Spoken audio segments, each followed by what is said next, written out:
Hello, everyone, and welcome to Let's Talk Empowerment with me, Sarisha. Today, I'm really excited to introduce to you a really vivacious young woman that I think represents the very now generation. So, beautiful audience, I have the pleasure of introducing you to Miss Isabella Palisa Mohapi Dumela. Namaste.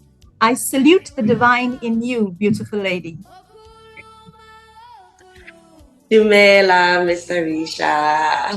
I love that you had to throw in my language in there. I really love that. How are you? I'm so well. And as a wonderful, beautiful South African, I'm truly excited to welcome you to Let's Talk Empowerment. And I'm sure you're going to share with us some really inspiring thoughts as a South African woman yourself. Awesome. Thank you so much for having me. It's such an honor to be here. Fantastic. So, the first question I'd like to ask you is in true vivacious Isabella Palesa style, if you have to be the central figure in a blockbuster movie, how would you introduce yourself? Interesting question. I actually like answering this question because one of my favorite things is actually talking about myself. Nice. So I don't know how dramatic you want me to be, but so I'll just leave it at me being me, honestly. So I am Palesa Mohapi.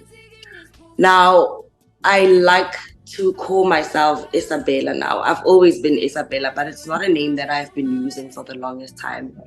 I've decided that I am going to go for Isabella this time because of the upbringing. So I was named after my grandmother, and I felt like I am living through her in this season. And it's one of the reasons why I chose to name myself Isabella. So let's restart this and say, I am Isabella Muhabi, and I am the second child of 3 siblings. All right. So I have a brother and a sister. I am a vets graduate. Also, I say that with so much pride because it's one of the greatest things I've ever achieved, honestly. My parents have been to Wits, but I was the first one to graduate from Wits University. So it's a glow for me. It's so wonderful. Wonderful. I'm truly curious to know about the place in South Africa that you come from. Can you perhaps share some description for us? If I were to paint a picture for you, then I would tell you that I am from a very small township called Wattville. Mm-hmm. So I grew up in a family house. So this is where my grandmother raised all of us. So my grandmom, she's a powerhouse.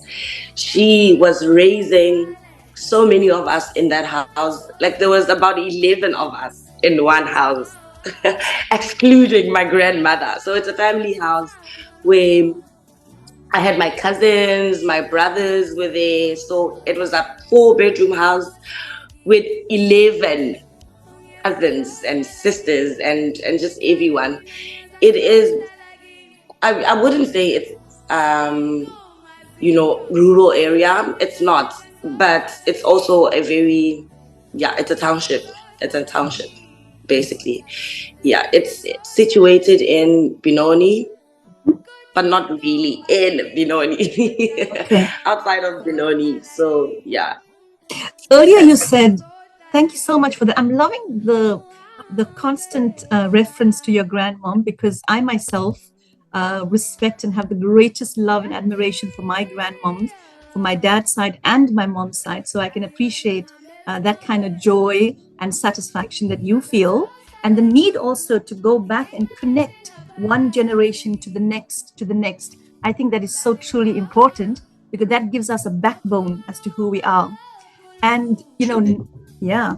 And now speaking, Miss Isabella, that's what I'm going to call you, Miss Isabella, With that being said, I love the way you acknowledged that you come from a big family with such joy, and that you lived together. It's a kind of values that I think today are slowly being being broken up. But I love the fact that you can still speak about that with such joy, and also speak about your academic qualifications, because you are a young woman from South Africa now living in the United Arab Emirates. And this is what I want. Own it, my beautiful. Now, this is what I want to be able to talk about. If, I'm genuinely interested in your journey from South Africa to the UAE. How? What? Hmm, one of my favorite questions. To be honest with you, I still struggle to answer this. I get a lot of people who talk about how hard they worked and everything. And as much as I don't want to take away the fact that I really, really worked hard, because it's not everyone who gets to have such an amazing opportunity. But also, my first reference of how I got here is honestly God. This is through the grace of God. I know that I got here, and I know that I'm here because of the higher power. Wow. I have spent all of my 20s praying for my 30s to look like this. And throughout the journey of me being in my 20s, there were moments where I felt like God is giving up on me. God is giving up on this journey. I feel like it's not happening. I don't see it happening. God, I've worked so hard. Why am I still here? Why am I feeling stuck? I got the degree, I got the grades, I've got everything. Why am I not moving? Why is my life stagnant? Um, but I know now that God was preparing me for this, because for me to be here, it required a whole different shift in everything, in perspective, in the type of person that I am, in my work ethic. So this whole time, when I felt like I was being stagnant, one, God was working so hard on me. Two, God gave me an opportunity to create the relationship that I was lacking with Him. Three, this me being here, my biggest reference would honestly be God. So, like I said, I don't want to take away the fact that I worked hard. Yes. I knew immediately when I started working in South Africa that my next step, I want to go work in Dubai. I was very specific to say that I didn't say I want to work abroad. I said it straight. I want to work in Dubai. And right now I find myself an hour away from Dubai. So I said it straight, and I manifested this throughout my 20s. I would speak and talk and walk like I was already here. My classroom displays in a township school, by the way, would speak, wow, she teaches. And I would even tell my learners from my township school that when you walk in here, you are in a multiracial classroom. I know our school is not multiracial, but this classroom here is a multiracial classroom. And little did I know that all of those things that I was doing were not going in vain. This was me manifesting everything. This was me speaking it into existence. So that type of energy paired up with God, I honestly feel like that's what got me here. Honestly. Wow, I'm loving the realness and the truth by which you speak. Whatever you are saying is so real and so honestly conveyed. I'm sure that listeners are able to understand and relate to what you are saying as very much part of perhaps their own reality as well. And I really appreciate that, Ms. Isabella, that kind of candidness in which you are speaking. And of course, at the same time, I love the fact that you speak terms of the 21st century manifestation vocabulary, the energy vocabulary, the very much something that I am into and I certainly love as well. Um, I'm, I love you highlight your journey as being something that you have worked towards, knowing that that's where you're going to be going, even though you've experienced so many kind of challenges along the way. So I want to first say thank you for not giving up as a young woman. And I want to encourage you to keep going, even at this point, knowing already that you don't need my encouragement, because quite frankly, you have set a momentum for your life already. Um, I'm sure that there are many experiences that you have already felt and been through from our South Africa, our beautiful country that has blessed us with amazing constitution and amazing opportunities. But equally, now that you're here in a more international environment, um, what are the experiences that stands out for you? With being here, Yeah. oh, I think one of my greatest highlights is the shift in who I thought I was Wow. into being who I am now. So, like I said, in my journey, I really found myself saying, God, what is happening? Why am I stagnant? Why am I falling out of love with teaching? Mm. And I got here and I found myself in a room full of teachers from all over the world. Mm-hmm. And bear in mind, this is just a little girl from the ghetto, from the township, who was in, who would be excited about being in rooms with teachers from the Gauteng East. And I'd be like, look at us. Yes. Now we are speaking, the context has changed completely. I'm in a global context right now. I'd be in a room and they'd be like, teachers from Brazil, teachers from America, teachers from South Africa. And I'm like, God, you are calling my name in such big rooms. The very same little girl from Wattville. I cannot believe it. I can honestly not believe it. I do not believe it still. It blows my mind away. It really your does. your energy is contagious, because I'm looking at you and observing you and hearing the words, and I'm thinking, wow, you know what, I'm picturing already the many people, the many young South African women, especially. I love focusing on women because I believe strongly that we are the creators of the next generation, and the generation of us right now need to appreciate where we're at. And quite frankly, it's women like yourself who can work with manifesting, work the work. I mean, one of my spiritual mentors said, work works. And that's what you are doing. You have done the hard work and you've been patient enough. Now there's a momentum and you are rocking it. So, congratulations. And that's wonderful. Tell me a little bit about how your parents are responding to all of this amazing accolades so far. Oh man, I love that you brought this up because this journey, I strongly believe, is divinely connected to my dad. My dad is a physics genius. But unfortunately, with the events of his life and circumstances, he could not make it to his graduation. So he is a vets dropout, like I mentioned in the beginning. However, he didn't stop learning. My dad is a true example of a lifelong learner. You will find my dad sitting down with textbooks, reading, studying physics up to this day. He loves, he breathes, he eats science. And as a result, I feel like I got this from him. He didn't even have to say much. I looked at him and the way that he told me that I am the sun and you are the sun rays, and whatever I know, you know just as much. Whatever I feel, you feel just as much. And that's where my love for science stemmed from. So when I told my dad that I got a job, I'm going to teach physics in the UAE, the first thing he said was, wow, God had to pay revenge through you. What is happening right now is a true reflection of God not giving up on me. So I feel like I am an extension of my dad, like he would always say. He is the sun, I am the rays.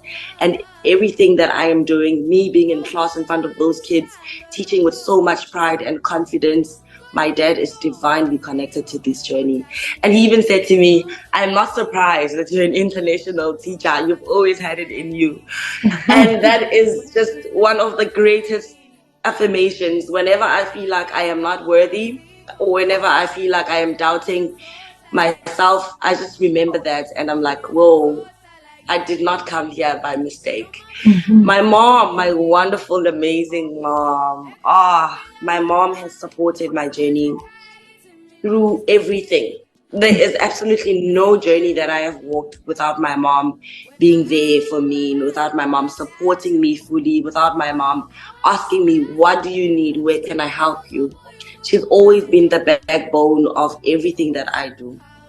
So she is super excited, and she always tells me that she lives here through me, and it's so exciting how everyone back home is just so excited. And one of the most beautiful things is that they saw this in me, and even though I saw it too, but to hear my family say it, to hear my family affirm me and tell me that I've always been great, I was always destined to be here, it keeps me going. It really does. You've certainly highlighted the value and importance of conscious parenting. What would we ever do without such wonderful parents? And I'm so grateful that your dad, and I know many people can relate, the bond between a daughter and her father is something that one can never ever forget or mess about, because fathers truly are the backbone in terms of the way young girls operate, for most of us, that is. And then the way you brought in your mom, moms and daughters, as you said, mom said that you are living, she is living through you. And that's so wonderful. And I'm so glad that you are giving her the kind of dignity that she deserves, because from what I've observed of you in the UAE, you are truly standing out to be a woman to be reckoned with. And I'm very proud of that. I genuinely, I'm fascinated with all that you are saying. I'm excited for you as an elder woman myself. I'm excited because you are setting a trend, young lady. Miss Isabella, you are making it easy for others who thought that perhaps it's not for them. And on that note, I'm hoping that you can perhaps, not that we want to bring up difficulties, but just to use any difficult part of your challenges that you had to deal with, that maybe you can share with us without wanting to invade your privacy, just as a means to let others know, if Miss Isabella Palesa Mahope can do it, so can you. Could you share something with us? Can you just repeat the question? Like any firm difficulties that you've had, is there anything that you would like to share with us and how you perhaps overcame them? Oh, okay. So, and I've gotten to a place where I'm comfortable talking about this. In August 2000 and 2020, was it 2021? 2021, I was admitted in a mental health hospital. I was diagnosed with depression. 2 years later, August 2023, I get an email and it says, ENS has offered you the job. This is just to say, don't give up on yourself. Never give up on yourself. Never give up on your dreams. I took that place. I was in a very dark place when I was going through all of that. And one of the things that stood out for me when I got out of that place is that when you are in a dark place, just know that that's your place of growth. This is why are planted under soil. And this is why babies grow in a tummy where it's really dark. Darkness represents growth. Darkness is the space of truly growing. This is where all the work is actually done before it goes out, before it blooms to be as beautiful as it will be. It starts growing. The work, the real work, is actually in the darkness. So don't use your darkness as a space of darkness. Use your darkness as a space of growth. When you find yourself in a dark place, just remember that you are in a place of growth. Wow. What a beautiful way of seeing that and understanding that, especially as a young person. Thank you so much for that candid response. I truly appreciate that. And I love most especially that you were able to see through it. I mean, one of the most profound things is in life, whatever we have to do, we need to be able to go through it in order to get through it. So I think, you were so wonderful with the way you expressed the whole idea of darkness and a whole different perspective of darkness. Because quite frankly, from 2021, as you've said, and now looking at you in 2023, a phenomenal young woman sitting in front of me. So I'm truly proud of that. And thank you again for that honesty and openness. I'm sure many people are going to appreciate that. I mean, we know today that mental illness is something that we need to constantly talk about. There's such a stigma around it, but we need to talk about it openly. And I'm grateful, Isabella, for you sharing that with us. And congratulations on your positive mindset. I love it. Thank you so much. Thank you. Thank you very much. So, the next best question would be, where to from here, Miss Isabella? I mean, you're already rocking this. Oh, man. The world is truly my oyster. Yes. It's truly my oyster. And I believe this now because of the shift. Yes. I would say it a lot that the world is my oyster. But now that I see it happening, the world really is my oyster. I would sit here and talk about where I want to go and I would spend the whole day. Yes. But if I'm going to be very honest with you right now, my honest answer would be, I would like to get to a place where I settle and I lure my daughter into her being an international student. Oh, wow. So the next big step for me is getting my daughter to this side and making sure that I help her navigate her way into being an international student. Mm-hmm. That's my biggest goal right now. I was just telling my students as well today that my dreams have shifted. I need to go back to the drawing board and change. My dreams have gotten bigger. Mm-hmm. So I would sit here and represent to you my vision board, then it wouldn't make sense anymore because I was dreaming from a place of what my eyes could see. Mm-hmm. But now I am dreaming beyond what my eyes can see. Mm-hmm. So I wouldn't be able to answer this at the moment. So my next big move right now is just getting my daughter here and helping her navigate her way into being an international student. Oh, I'm loving this. Absolutely. In the beginning, you spoke about your grandmom, and then we spoke a little bit about your parents, and now you are speaking about the next generation, which is your daughter. Any individual watching or listening this particular clip is going to understand the value, firstly, of conscious parenting, conscious values, family values being in place. And definitely we want to say thanks, firstly, to all the ancestors that have been blessing us all for us to be where we are here today. Most certainly your grandmom is in my thoughts as well. Mom and dad equally. And I know that your young daughter has a vibrant, vivacious, goal-orientated young mother like yourself. So she's going to have no other option but to equally be present in this 21st century and own her own space, exactly like how her mom is owning her space. Mrs. Vella, I want to say thank you so much for your time, for sharing your heart and opening up your mind with us, and for giving so many women all around the world the opportunity to reflect upon their own experiences and know that as South African women, we are trailblazers in the world, first and foremost. There is nothing that we can put in our places that we cannot do. The infinite potential flows if only we allow ourselves the opportunities to. And today, in this particular interview, I can see clearly that we are on the mark of the globe, being trailblazers. And you, young women, is definitely one of them. Thank you again for your time. Thank you so much for the love in which you shared your stories. Forgive me if there's anything that we could have said that you would have probably wanted to share and we didn't. But I appreciate you. Thank you so much. Thank you for having me. It was lovely. I almost forgot how much I love sharing and reflecting. Yes. It's one of my favorite things to do. So thank you very much for helping me reflect. Awesome. Best wishes to you. Take care. Thank you.